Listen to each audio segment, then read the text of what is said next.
Төв Азийн залуу бизнес эрхлэгчдийг дэмжих хөтөлбөр. Яагаад залуу бизнес эрхлэгчдийг дэмжих хэрэгтэй вэ?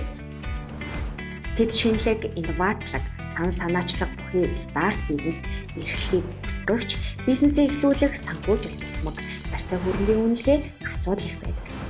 Иймээс бид тэдэнд зориулж хугацаа урт, хүн бага зээлийн бүтээгдэхүүнээр дэмжин ажиллаж байгаа илээ.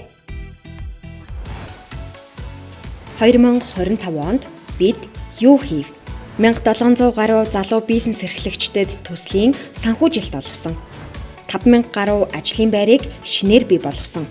Үүнээс 52% нь Улаанбаатарт, 48% нь орон нутгийн бизнес эрхлэгч залуучууд байв.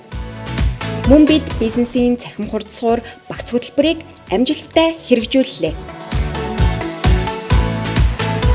Нийт харилцагчдын захиалга 206 дахин өссөн гэж. Захиалга гэдэг нь болохоор оржийн тоо.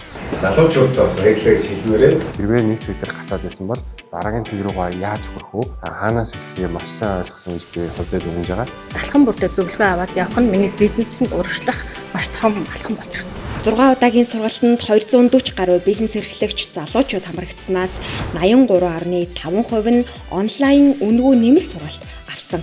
47% нь зочил цэгийн онлайн дэлгүүрт бараа бүтээгдэхүүнийг борлуулсан. Мөн тэдний борлуулалтын орлого 3 дахин өссөн байна.